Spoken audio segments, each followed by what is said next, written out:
I'm going to begin working on my Works Cited page. So from the Butler's Birth Defects Report OneNote notebook, double-click on the Works Cited pre-formatted document in the Friday Works Cited Day tab.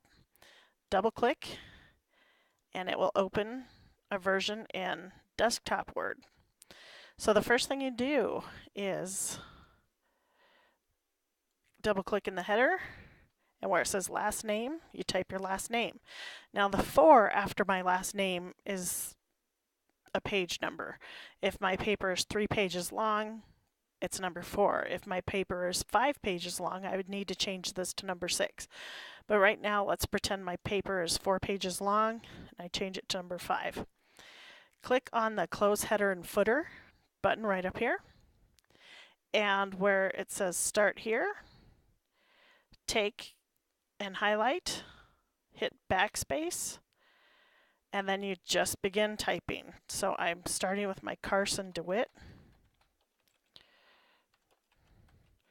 and I'm entering information exactly how it was in my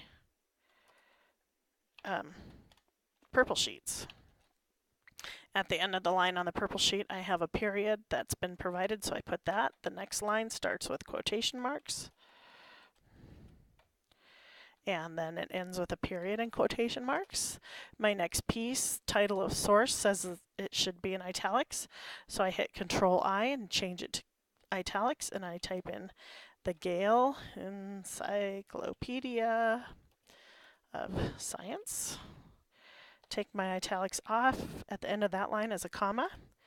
Edited by K. Lee Lerner and Brenda Wilmoth Lerner. And at the end of that line is a comma. 5th edition, period, comma. Seems weird, but just do it. Gale is the publisher, comma, 2014, comma. And I don't have page number, so I skip to name of the database, and it's in italics, so Control-I, student resources in context, comma, the URL or document number. In this case, I have a document number since it's a database, and it's Gale with a line, CV 2644032095. And at the end of the whole thing, I put a period. I hit enter one time, flip my next purple sheet, and I start with my next entry. In this case, I don't have an author, so I start with my title.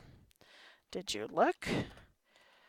Healthy skin starts with you. And at this title, there was an exclamation point. So I'm just going to use the exclamation point as my closing punctuation and not do an exclamation point and then a period. So my title of the website is Spina Bifida Association. Take off my italics, comma. The publisher is also Spina Bifida Association. So it seems kind of weird to type it twice, but that's just how it goes sometimes.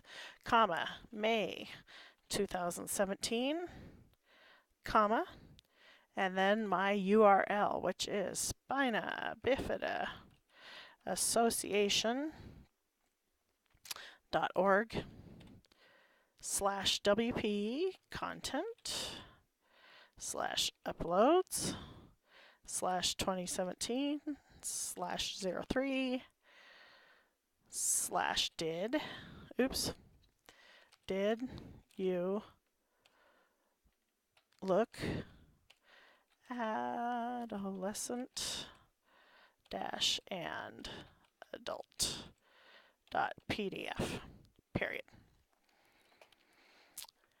And there's my URL. It's in there. Sometimes when you do a URL, it turns into a hyperlink. Mine didn't because it didn't have a www in front of it, which that's the way it showed.